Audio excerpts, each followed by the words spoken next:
Nah, baik kita mulai ya. Assalamualaikum warahmatullahi wabarakatuh. Untuk kesempatan hari ini yang pertama kalinya kita menyelenggarakan Google Meet.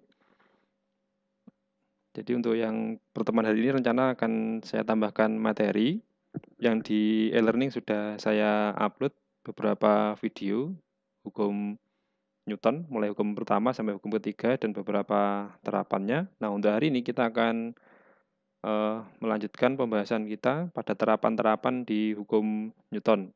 Nah, yang pertama nanti tentang gaya gesek.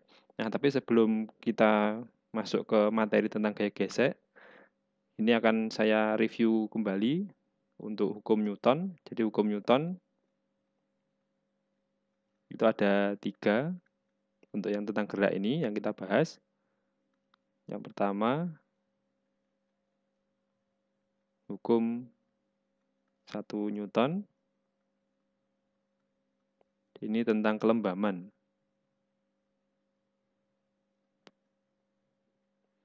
Tentang kelembaman atau kelembaman ini berarti kemampuan benda untuk mempertahankan keadaan gerak. Jadi benda nanti ketika total gayanya sama dengan 0 atau tidak ada gaya yang bekerja padanya, maka ketika benda itu awalnya diam, maka benda akan diam seterusnya, atau benda akan bergerak lurus dengan kecepatan konstan. Jadi GLB, gitu ya, hukum pertama Newton.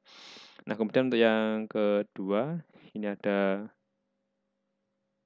hukum kedua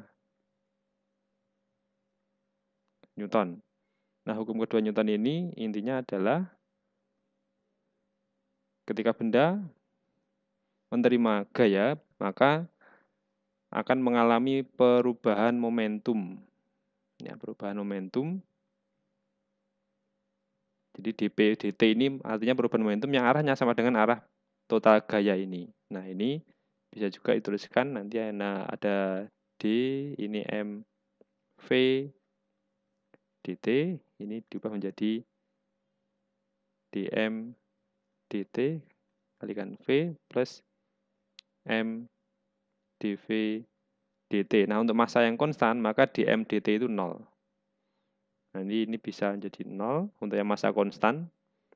Kemudian yang ini dv per dt ini adalah A, sehingga kita mengenalnya menjadi sigma F sama dengan M kali A. Ini ya yang sering muncul di beberapa permasalahan atau beberapa yang sering muncul gitu ya. Yang sering muncul di permasalahan soal-soal nanti pakai sigma F sama dengan M kalikan A. Kemudian yang ketiga itu hukum 3 Newton.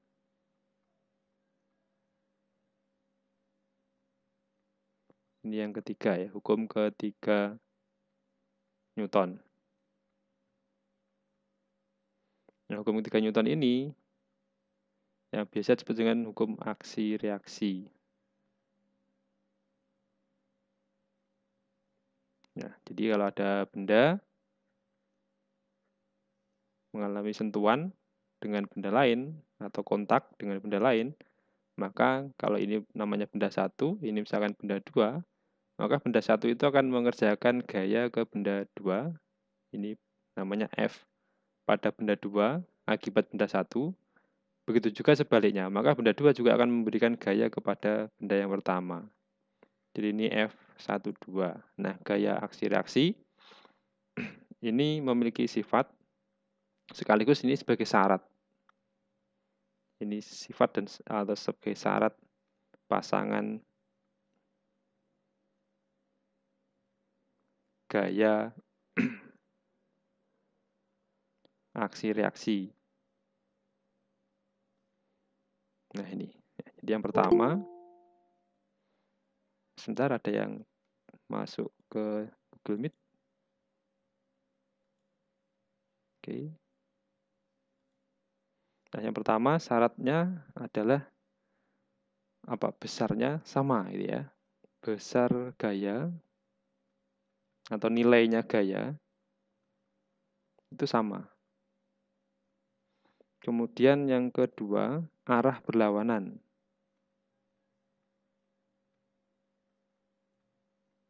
Arah gaya berlawanan. Kemudian yang ketiga, ini yang terakhir, bekerja pada benda yang berbeda. Nah, ini ada dua benda yang berbeda. Nah, maka itulah syarat sebagai pasangan gaya aksi reaksi. Jika tidak memenuhi salah satunya, maka pasangan gaya tidak lagi dikatakan sebagai pasangan aksi reaksi. Baik, selanjutnya ada beberapa hal yang perlu nanti untuk penyelesaian yang sering nanti adalah ini. Ini mengenal beberapa gaya gitu ya. Ada gaya-gaya yang akan kita gunakan. Ini ada setiap benda bermassa nanti mesti ada gaya berat. Ini ya, gaya berat. Gaya berat selalu arahnya vertikal ke bawah. Kemudian karena ini menyentuh atau kontak dengan bidang, maka ini muncul gaya normal. Nah ini, gaya normal itu nanti menggambarkannya selalu tegak lurus dengan bidang sentuh.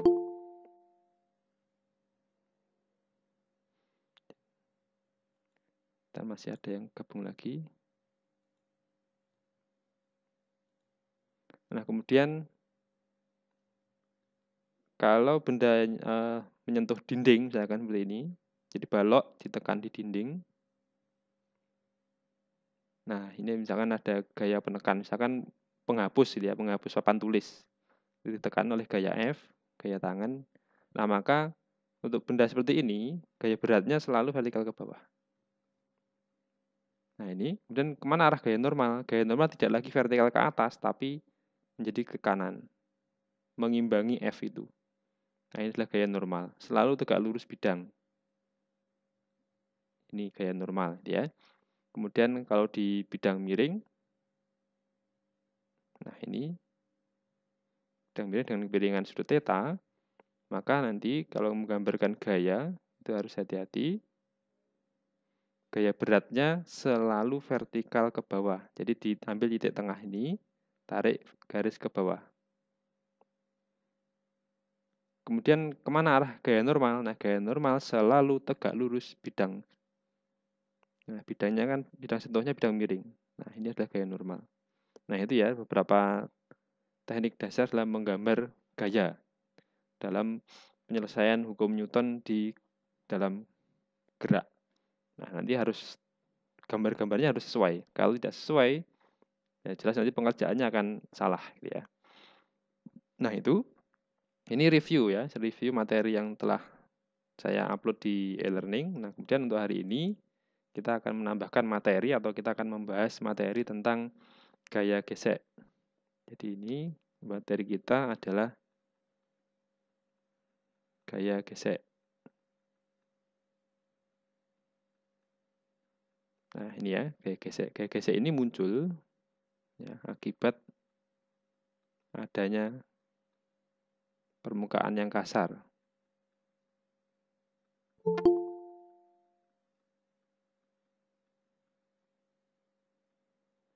Ya, kalau permukaannya licin sempurna, maka tidak ada gaya gesek.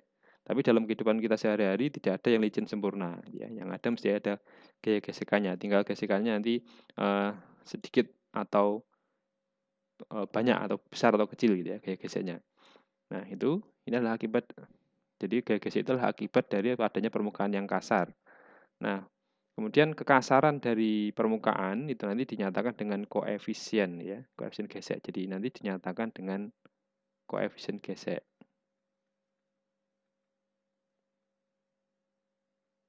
Nah, disimbolkan dengan mu. Ini ya. Terus kemudian jenis gaya gesek ada dua. Yang pertama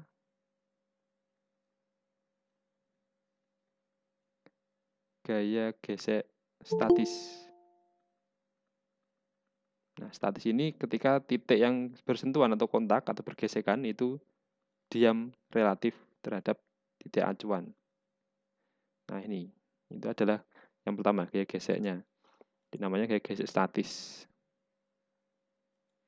Kemudian untuk kekasarannya, ini kekasaran atau koefisien Koefisien gesek dinotasikan dengan mu S ini ya. Kemudian yang persamaannya nanti ada Fs maksimum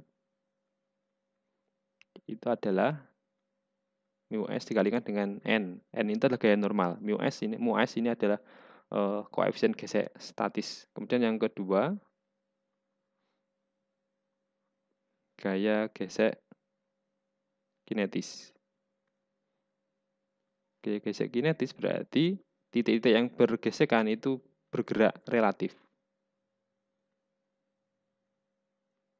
Nah, bergerak relatif gitu ya, terhadap satu titik acuan. Kemudian koefisien geseknya, koefisien gesek nanti dinotasikan dengan mu K. Ini ya. Kemudian gaya geseknya Fk ini dirumuskan dengan mu K dikalikan dengan gaya normal. Nah, ini.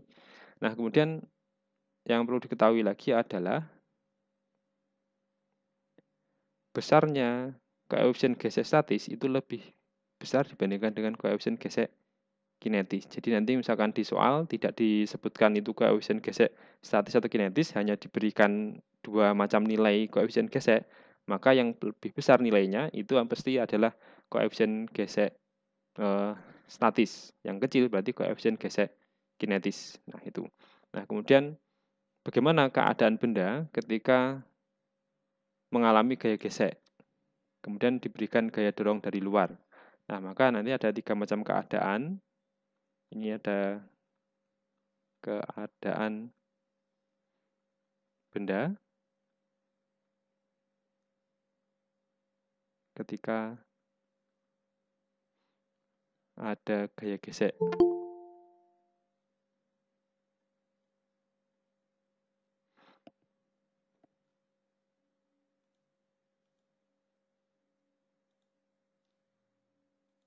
Yang pertama, benda dalam keadaan diam. Ini ya. Jadi yang pertama, benda dalam keadaan diam. Nah, ini kapan benda dalam keadaan diam? Jadi kalau kita gambarkan benda dalam keadaan diam jika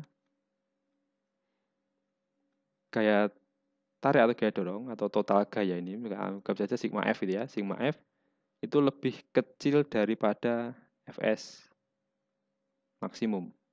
Ya, jadi lebih kecil daripada Fs maksimumnya. Kemudian Fs maksimum tadi kan bisa kita ketahui, berarti ini bisa kita tuliskan untuk sigma F-nya lebih kecil, atau anggap saja ini F kita aja ya, sigma F saja. Ini misalkan F, oke, bisa sigma F atau F ini lebih kecil daripada mu S kalikan N. Nah, ini. Jadi kalau misalkan digambarkan seperti ini, ada gaya tarik atau gaya dorong. Ini misalkan total gaya gitu ya. Kemudian arah gaya gesek itu selalu melawan kecenderungan gerak. Ini adalah Fs gitu ya. Nah, bendanya dalam keadaan diam itu ketika nilainya ini lebih kecil daripada Fs maksimum. Kemudian karena ini bendanya dalam keadaan diam, maka berlaku persamaan ini sigma F itu sama dengan 0. Ada siapa di situ? Ada F, kemudian ini min Fs itu sama dengan 0. Berarti nanti di situ berlaku Fs sama dengan F. Jadi ini ya, gaya gesek yang bekerja pada saat benda itu diam dan diberikan dorongan F itu, gaya gesek yang bekerja ini bekerja ya. Gaya gesek yang bekerja itu nanti adalah ini, Fs sama dengan gaya dorong itu atau gaya tarik. Jadi nilainya sama dengan gaya dorong dan gaya tarik. Berarti kalau misalkan gaya dorongnya diubah-ubah nilainya, ya nilai gaya gesek statisnya akan berubah-ubah sampai melewati batas maksimum. Kalau sudah melewati batas maksimum atau melewati Fs maksimum, maka keadaannya sudah berbeda lagi. Nah, itu. Jadi ini keadaannya. Jangan lupa gaya gesek yang bekerja adalah Fs sama dengan gaya tarik atau gaya dorongnya. Ini yang perlu ditekankan di sini. Ini ya. Jadi gaya gesek yang bekerja adalah Fs sama dengan F. Nah, kemudian yang kedua, keadaan benda yang kedua itu adalah tepat akan bergerak.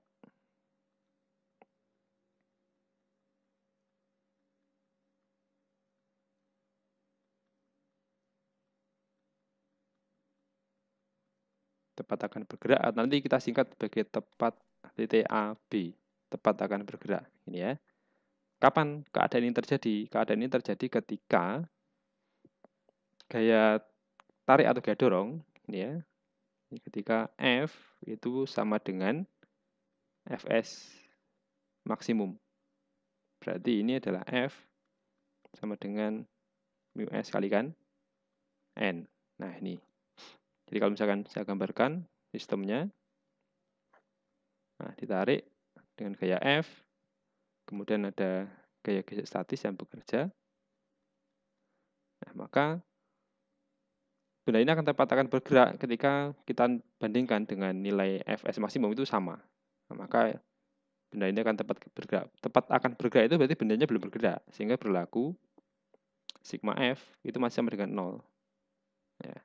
Kemudian berarti di situ sesuai dengan gambar ini, di arah kanan ada F, arah kiri ada Fs, itu sama dengan 0, berarti Fs sama dengan F, padahal F tadi sama dengan mu S kalikan N. Nah, berarti Fs yang bekerja, mu Sn, yaitu Fs maksimum. Ini ya, jadi ini adalah gaya gesek yang bekerja. Gaya gesek yang bekerja.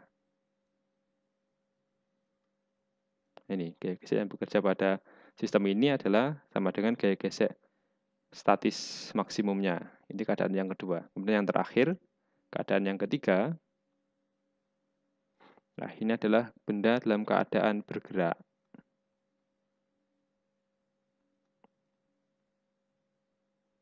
Kapan benda itu bergerak? Benda dikatakan bergerak ketika gaya tarik atau gaya dorong itu lebih besar daripada Fs maksimum. Jadi ini beda dengan yang tadi ya. Tadi kita sudah tentang keadaan ini, diam. Kalau diam berarti F-nya lebih kecil daripada Fs maksimum. Tapi kalau bergerak, maka F-nya lebih besar. Jadi ini kita tuliskan F lebih besar dari mu Sn. Jadi gaya gesek statis maksimum itu sebagai tolak ukur. Kalau F-nya lebih kecil berarti bendanya diam. Kalau F-nya sama berarti tepat akan bergerak. Kalau F-nya lebih besar baru benda itu bergerak. Nah, kalau sudah bergerak maka gaya gesek yang bekerja, ini gaya gesek yang bekerja itu bukan lagi gaya gesek statis, ya, tapi ya gaya gesek kinetis, Fk sama dengan mu K kalikan dengan N. Jadi kalau misalkan digambarkan, kalau bendanya bergerak, ini F, maka gaya gesek yang bekerja itu sudah bukan lagi Fs tapi Fk.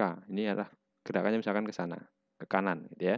Nah, ini adalah keadaan benda ketika benda itu mengalami gaya gesek dan pada benda itu dikerjakan atau dikenai gaya dari luar.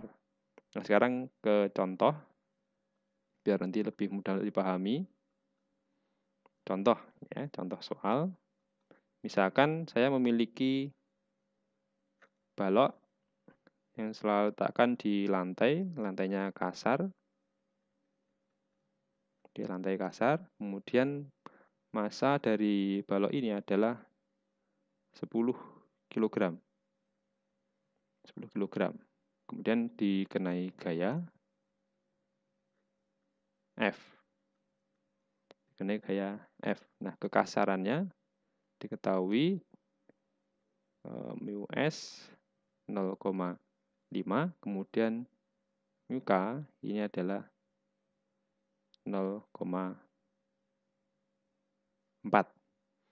Jadi ini ya, mu S 0,5, mu K 0,4. Kemudian pertanyaannya adalah tentukan keadaan, atau ini ya, bukan keadaan tapi tentukan gaya gesek yang bekerja jika yang pertama F sama dengan 30 Newton, kemudian yang B ini F sama dengan 40 Newton, yang C F sama dengan 50 Newton, kemudian yang D F sama dengan 70 Newton. Nah, ini masih ada yang baru datang.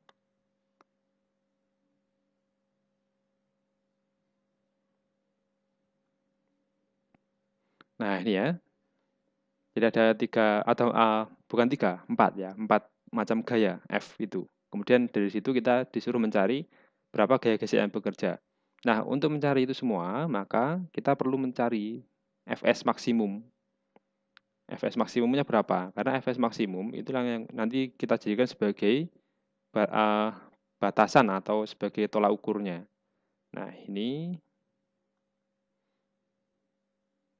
jadi kalau kita gambarkan di sini, benda ini memiliki gaya berat W, kemudian memiliki gaya normal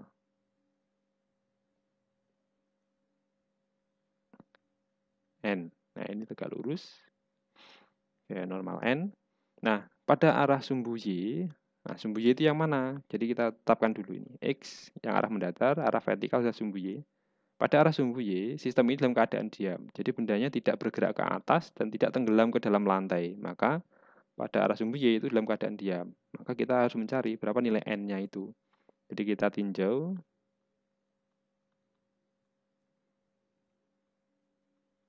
Sumbu Y. Sistem dalam keadaan diam. Tidak masuk ke dalam lantai dan tidak terbang. Ya. Baik, masih ada yang datang lagi.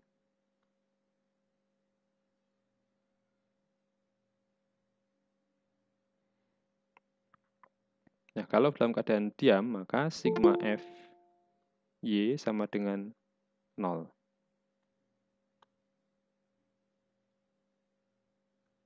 Sigma F Y sama dengan 0. Nah, berarti di situ ada, kita lihat ke arah atas ada N. Kemudian yang arah ke bawah itu ada W. Sama dengan 0. Nah, berarti N itu sama dengan W. Sama dengan M kalikan G. Ya, gaya berat itu selalu massa kali gravitasi. Nah, massanya itu 10, G-nya kita pakai 10, berarti ini adalah 100 Newton. Nah, kemudian kita akan mencari Fs maksimum. Ini adalah mu S dikalikan dengan N.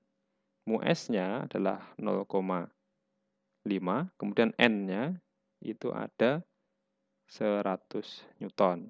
Nah, berarti ini adalah 50 Newton. Jadi kok gaya gesek statis maksimumnya itu adalah 50 Newton. Nah, sekarang baru kita akan bisa menjawab A, B, C, D itu. Kita mulai dari yang A.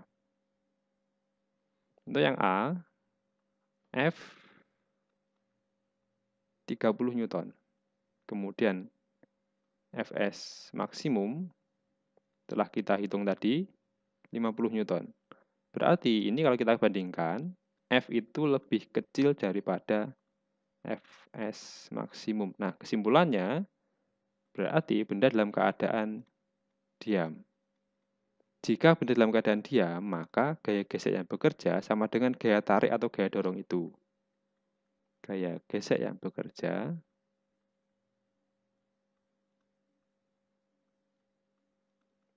itu adalah F statis yang nilainya sama dengan F, yaitu 30 Newton. Nah, ini. Itu yang pertama. Nah, nanti kalau misalkan ada yang ingin ditanyakan, bisa langsung ditanyakan gitu ya. Kemudian yang kedua, F-nya tadi 40. Nah, Fs-nya maksimum ini adalah 50 Newton. Nah, kalau kita bandingkan, berarti F itu masih lebih kecil daripada Fs maksimum. Nah, berarti benda dalam keadaan diam. Nah, benda dalam keadaan diam, kalau benda dalam keadaan diam, maka gaya gesek yang bekerja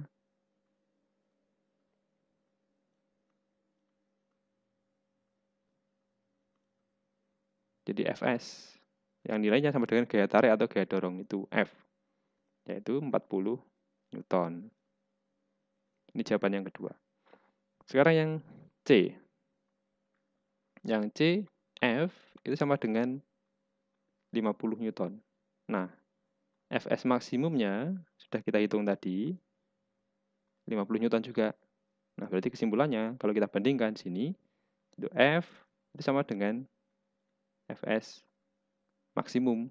Nah, berarti benda dalam keadaan tepat akan bergerak. Nah, kalau benda dalam keadaan tepat akan bergerak, maka gaya gesek yang bekerja itu sama dengan Fs maksimum itu. Ya.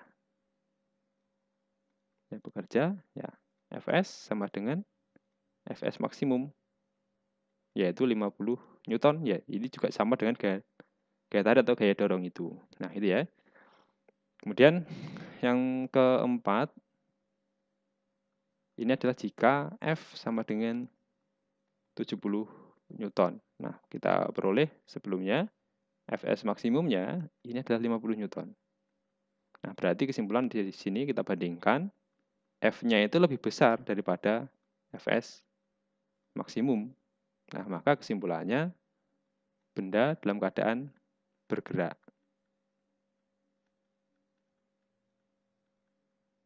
Ini ya, jadi kesimpulannya benda dalam keadaan bergerak. Nah, jika benda dalam keadaan bergerak, maka gaya gesek yang bekerja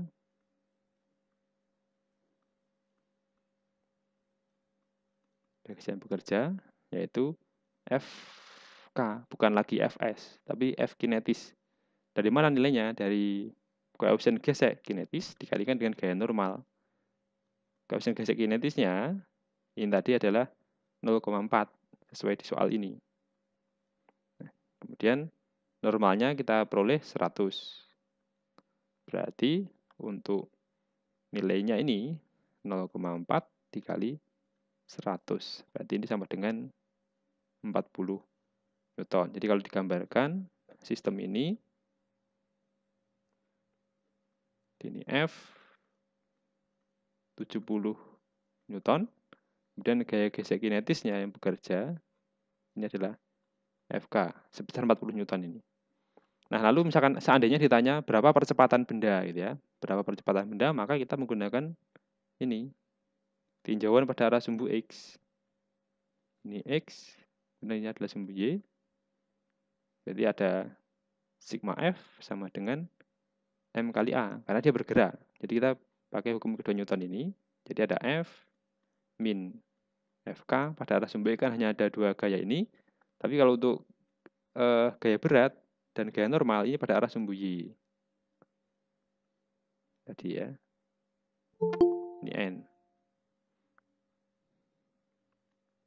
Masih ada yang datang.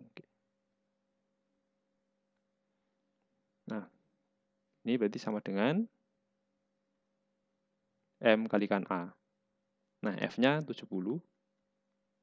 Mu K sudah kita hitung, ketemu 40 ini. Masa benda adalah 10 kg, ini kalikan A. Jadi ini 30 sama dengan 10A, berarti percepatan benda itu adalah 3 meter per sekon kuadrat. Nah, ini adalah contoh soal untuk benda yang mengalami gaya gesek. Nah, kemudian kita lanjutkan. Manfaat gaya gesek ini salah satunya nanti adalah untuk ketika kita bergerak menikung di jalan atau di tikungan, ya. Jadi itu perlu gaya gesek. Nah, nanti kita akan bahas juga. Jadi ini gerak menikung.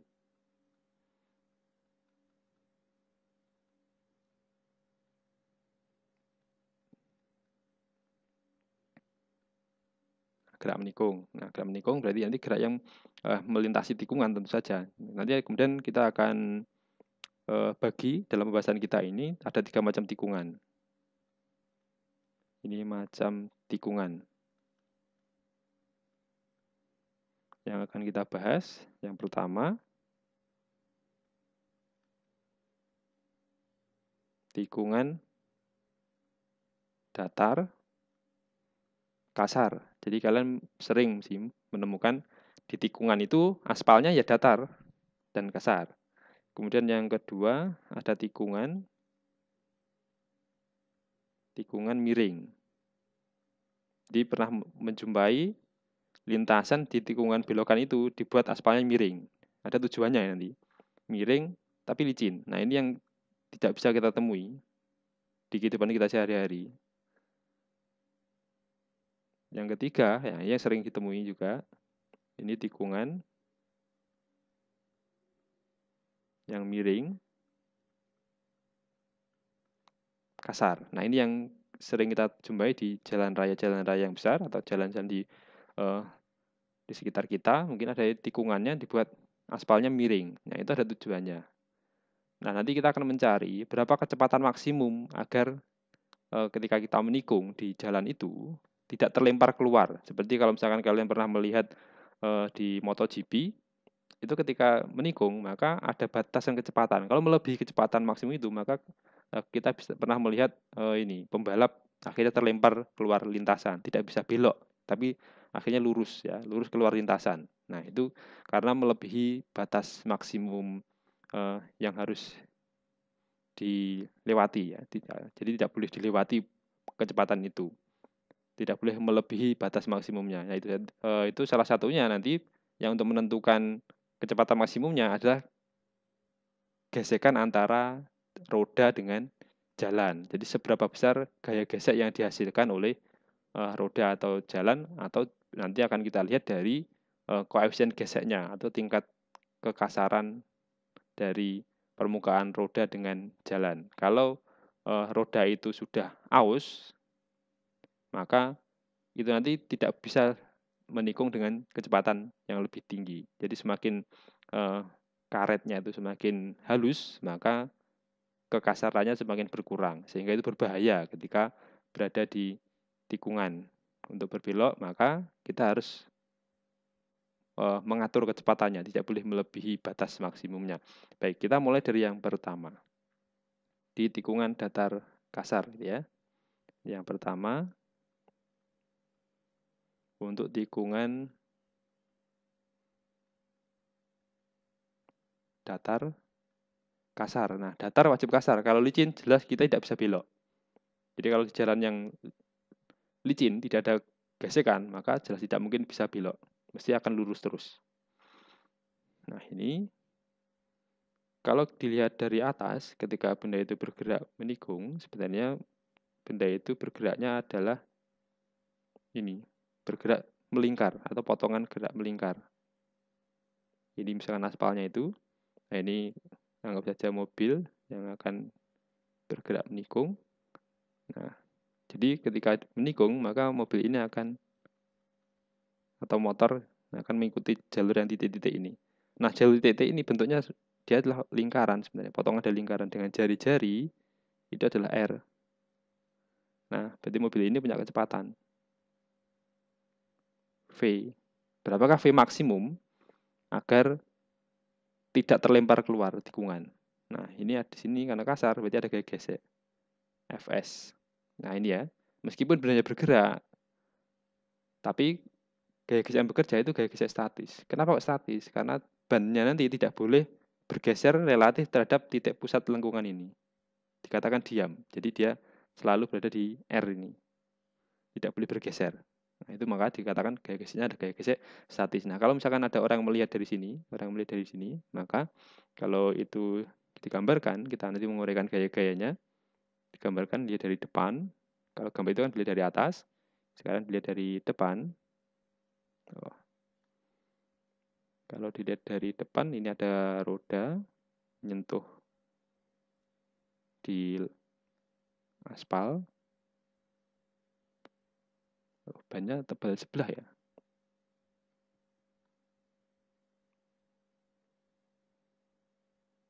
Ya, ini aja lah.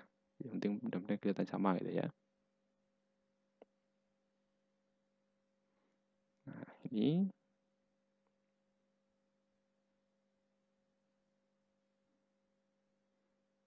ya.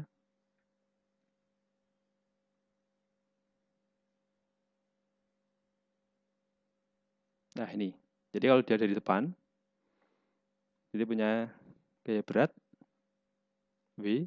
Oh, keping kok. Seharusnya lurus ini ya. Jadi anggaplah lurus lah kalau gitu. Nah, ini ya. Ini gaya berat W. Kemudian di setiap roda itu ada gaya normal. Nanti dijumlahkan semuanya gitu aja. Jadi di sini ada gaya normalnya. Nah, ini adalah N gitu ya. Kemudian gaya gesek itu arahnya ke sana, ke samping. Ini yang menahan agar kendaraan tidak terlempar keluar lintasan. Fs. Gitu ya. Nah, kemudian kita akan melihat nanti di arah ini.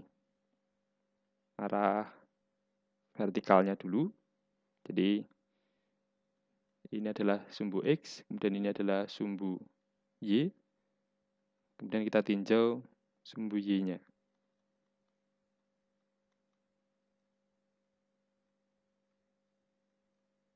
Pada arah sumbu Y, mobil dalam keadaan diam, tidak terbang ke atas dan tidak tenggelam ke dalam aspal ya. Maka sigma F Y itu sama dengan 0, berarti di situ ada N ke atas, W-nya ke bawah.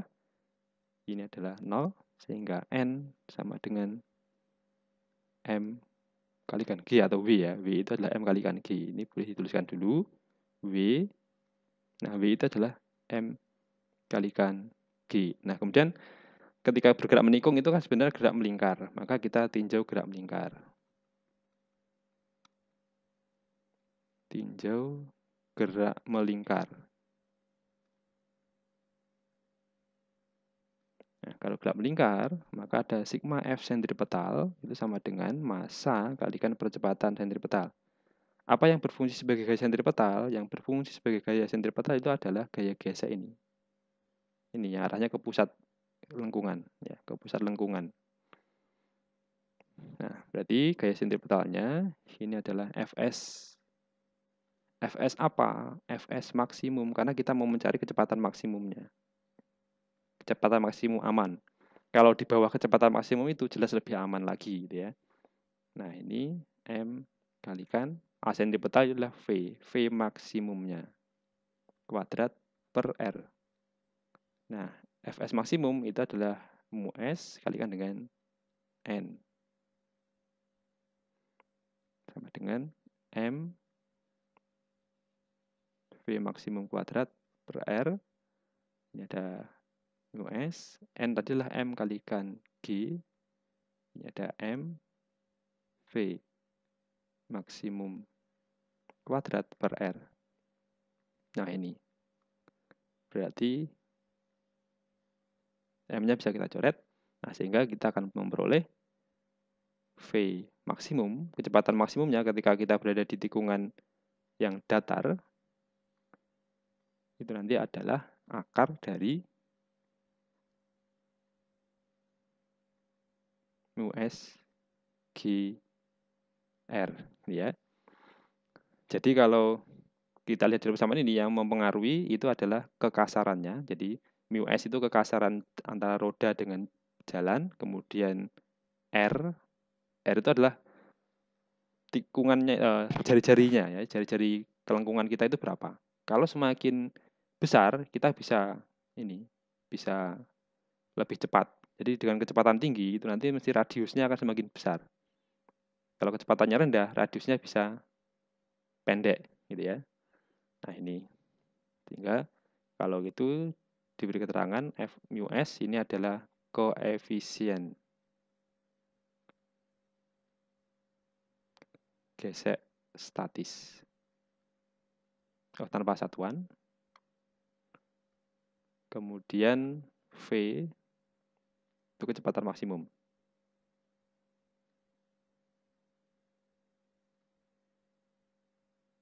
Kemudian G percepatan gravitasi. Percepatan gravitasi.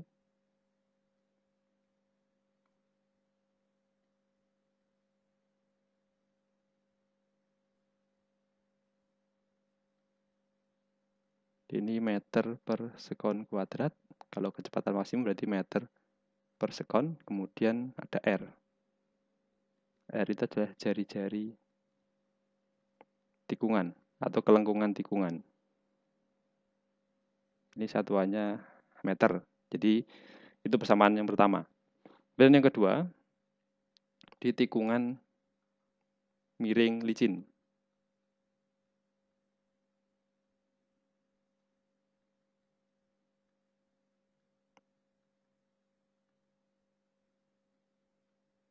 Nah, jadi kalau dilihat dari atas ya sama dengan yang tadi.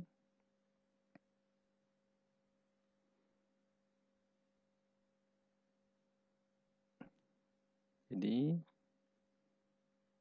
lintasan menikungnya.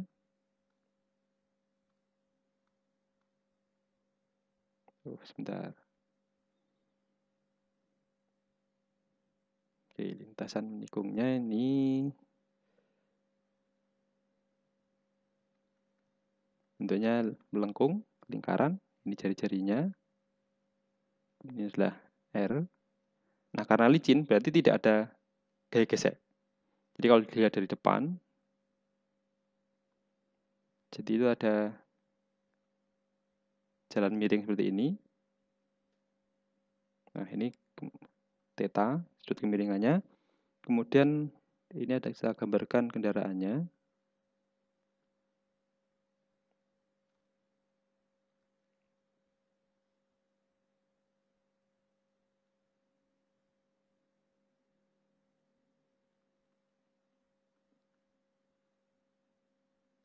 Ini ya. Oke. Nah, berarti ketika berada di tikungan yang miring, ini licin, maka ini ada gaya berat vertikal ke bawah, W, kemudian ada gaya normal. Gaya normalnya tegak lurus bidang miring. Nah, di sini. Ini adalah N, gaya normal.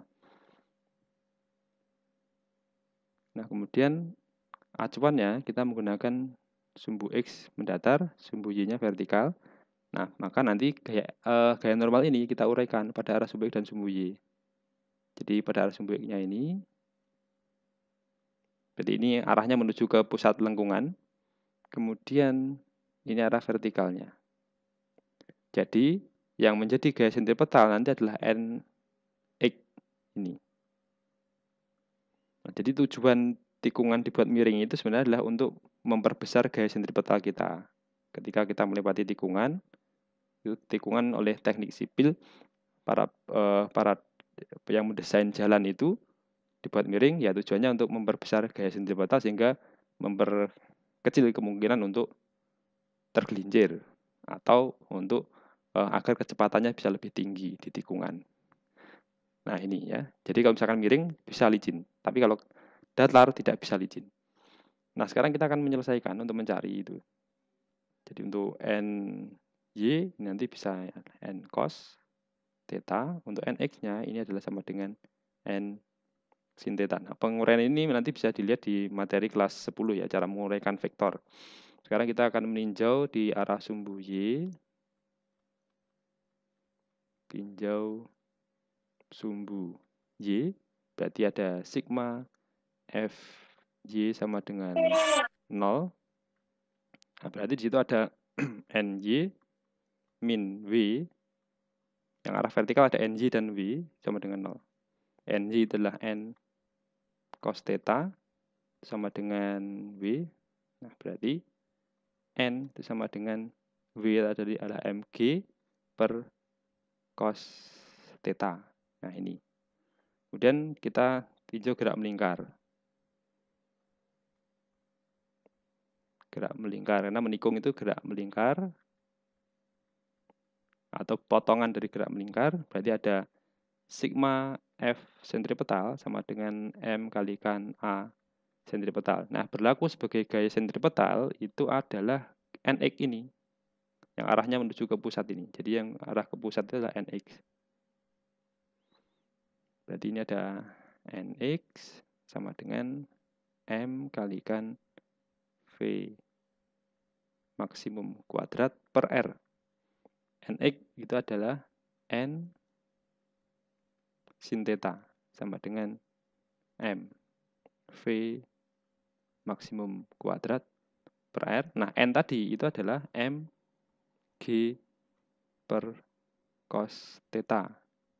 Ini sin theta sama dengan M V kuadrat maksimum per R. Nah, M-nya bisa kita coret sini. Itu sehingga untuk sin per cos itu adalah tangen. Jadi nanti untuk ini bisa G tangen theta sama dengan V maksimum kuadrat per R, sehingga dari sini kita bisa menemukan persamaan untuk V maksimum itu adalah akar G R tangen theta. Nah ini ya, jadi sudut itu nanti bisa mempengaruhi berapa kecepatan maksimum kita. Semakin miring jalan, maka kita bisa kecepatannya lebih tinggi lagi, ya. Bisa memperoleh kecepatan yang lebih tinggi untuk gerak menikung. Jadi di sini perlu diketahui theta itu adalah sudut kemiringan jalan. Jadi nanti ketika kalian mungkin di teknik sipil yang setelah kerja nanti di bagian pembangunan jalan seperti ini, maka harus diperhitungkan berapa sudutnya, kemudian berapa kecepatan maksimumnya, dan sebagainya itu ya. Tapi kalau misalkan nanti sebagai pembalap, ya itu pakai insting. Sering berlatih, akhirnya tahu. Di tikungan sekian, kecepatan sekian. Nanti akan tahu rasa bagaimana kecepatannya itu. Itu kalau sebagai pembalap. Ya. Jadi kalau pembalap tidak perlu menghitung-hitung lagi, tapi menggunakan insting, karena sering dilakukan. Setelah berulang-berulang, akhirnya tahu ukuran kecepatan maksimum yang bisa dilewati. Nah, kemudian yang terakhir ini ya, yang ketiga, tikungannya. Jadi yang ketiga ini adalah tikungan. Ini yang sering dijumpai ya, tikungan miring, miring kasar. Ini yang sering kita jumpai. Tikungan miring kasar. Nah ini, jadi kalau digambarkan tampak dari atas, tikungannya adalah potongan lingkaran.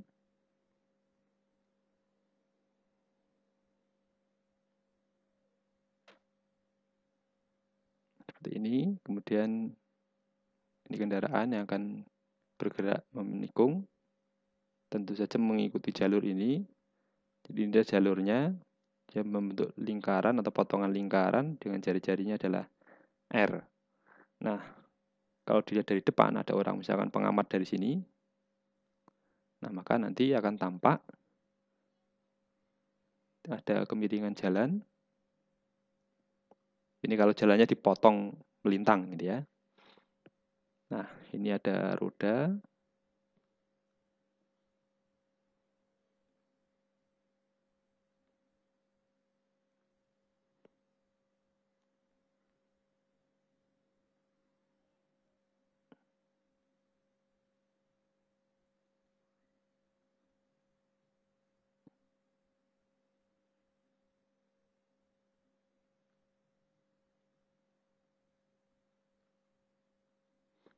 Nah, kemudian ada gaya berat, vertikal ke bawah. Kemudian karena menyentuh jalan atau sebagai bidang, maka ini nanti ada gaya normal tegak lurus bidang atau jalan ini. Ini adalah gaya normal. N. Kemudian karena kasar berarti ada gaya gesek. Gaya geseknya harus gaya gesek statis karena dia tidak tergelincir.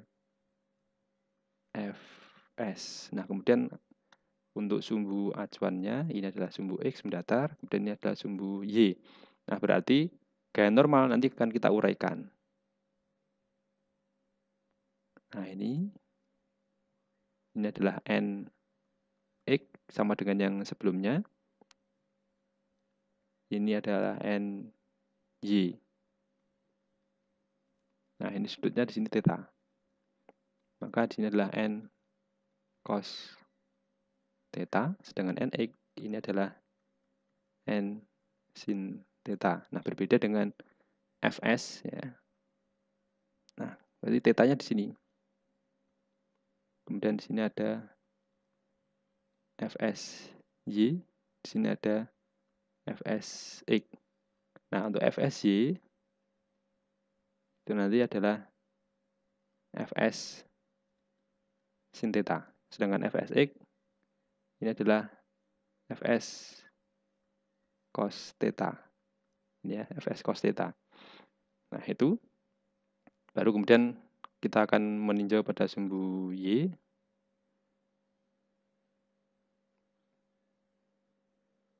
Sekarang kita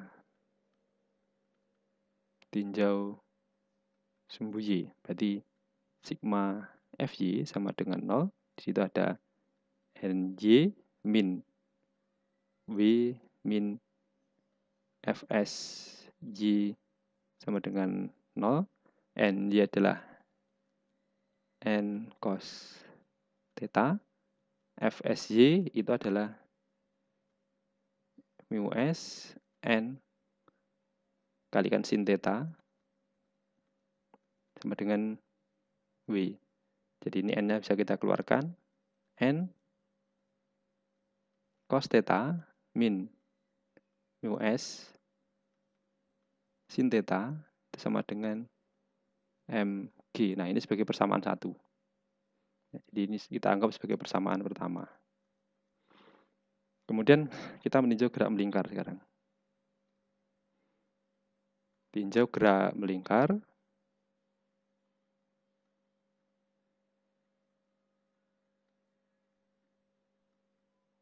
Nah, ini bergerak melingkar, berarti sigma F sentripetal itu harus sama dengan M kalikan A sentripetal. Nah, apakah yang berfungsi sebagai gaya sentripetal? Ini nanti ada dua.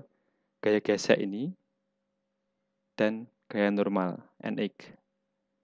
Jadi, di sini nanti ada NX ditambah dengan Fsx sama dengan MV maksimum kuadrat per R. N-nya berarti ada N, tadi adalah sin theta, ditambah dengan Fs maksimum X, berarti mu S kalikan N, kalikan cos theta. Jadi mu Sn adalah Fs-nya. Ini adalah M, kemudian V maksimum kuadrat per R. Nah, N-nya bisa kita keluarkan. N, ini sin theta, plus mu S cos theta sama dengan M V maksimum kuadrat per R. Nah, ini sebagai persamaan 2, ya. Nah, kemudian kita akan membagi persamaan 2 ini dengan persamaan 1. Ruas kiri dibagi dengan ruas kiri persamaan 1, kemudian ruas kanan persamaan 2 dibagi dengan ruas kanan persamaan 2. Persamaan 1, ya. Jadi kita ini lanjutkan persamaan 2 dibagi dengan persamaan 1. Ruas kirinya yang persamaan 2, N. Tadi kita lihat di sini N kalikan sin ya, N sin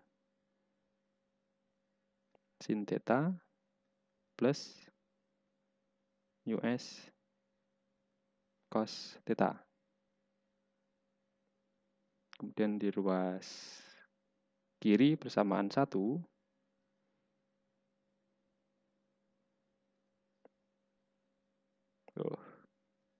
ini ya, N cos theta min mu S sin. Ini adalah N cos theta min mu S sin theta. Nah, ruas kanan ini adalah M V kuadrat per R dibagi dengan MG. Nah, ini N-nya bisa kita hilangkan. Kemudian M juga hilang. Nah, kemudian dalam kurung ini semuanya dibagi dengan cos. Jadi ini cos theta. Sin per cos adalah tangen theta plus mu S. Kemudian yang bawah juga demikian. Jadi cosnya dikeluarkan. Sehingga ini 1 min mu S tangen theta sama dengan V maksimum kuadrat per GR. Nah, cosnya bisa kita coret.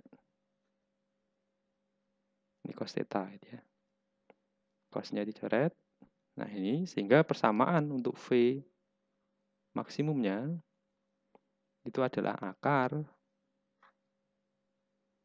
GR dikalikan dengan tangen theta plus mu S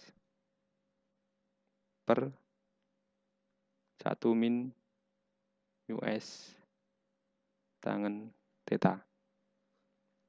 Nah, ini adalah persamaan terakhir ya.